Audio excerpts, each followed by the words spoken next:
जय जिजाऊ जय शिवराय पोरांनो, ज्यांचं कोर जेव्हा संपलेलं आहे आणि पुढं काय करायचं त्यांना सुचत नाहीये, त्यांच्यासाठी हा व्हिडिओ आहे. भाऊ पुढं तुला ॲडव्हान्स जावा करावं लागेल आणि स्प्रिंग बूट फ्रेमवर्क शिकावं लागेल. जर तुला जावा डेव्हलपर म्हणून जॉब घ्यायचा असेल आय-टीमध्ये किंवा फुल स्टॅक जावा डेव्हलपर और सॉफ्टवेअर डेव्हलपर, सॉफ्टवेअर इंजिनिअर जे काही प्रोफाइल्स असतील, त्यासाठी तू एलिजिबल होशील. जर तू कोर जावा नंतर ॲडव्हान्स जावा आणि स्प्रिंग बूट नावाच्या टेक्नॉलॉजी शिकून घेशील. कारण कंपनीमध्ये भाऊ हेच विचारलं जातंय.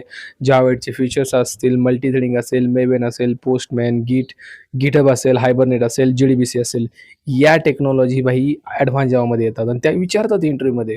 त्यामुळे तुला हे आलं पाहिजे. ॲडव्हान्स जावामध्ये हे येतंय. आणि दुसरी गोष्ट स्प्रिंग बूटमध्ये भाई 22 प्लस मॉड्यूल्स आहेत.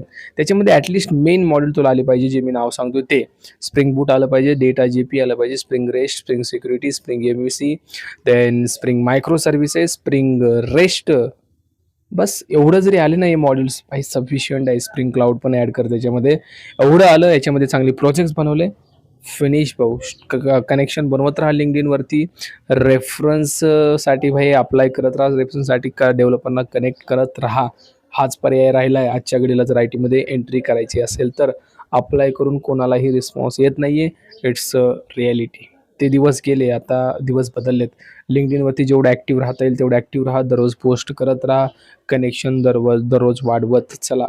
आणि तुमच्या कम्युनिटीमध्ये असलेल्या डेव्हलपर्सना भाई कनेक्ट करत राहा. त्यांना पुश करत राहा की भाई फक्त तुमचं अधिक कनेक्ट करण्याअगोदर तुमचं स्किल सेट बघा. भाऊ तू स्ट्रॉंग आहे का? स्ट्रॉंग असेल कनेक्ट कर मग लगेच. ओके, रिप्लाय येईल, ऑपॉर्च्युनिटी भेटेल.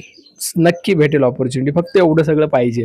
आणि पाहिजे ना हो, नवीन बॅच मराठी पोरांसाठी मी स्टार्ट केली खूप मिनिमम फीसमध्ये. ओके, प्रत्येक मराठी पोराला ती अफोर्डेबल असणार आहे. ओके, फक्त दिलेल्या नंबरवरती लगेच व्हॉट्सअप करायचा आहे. बॅच स्टार्ट होते मराठीतून. जय जिजाऊ जय शिवराय.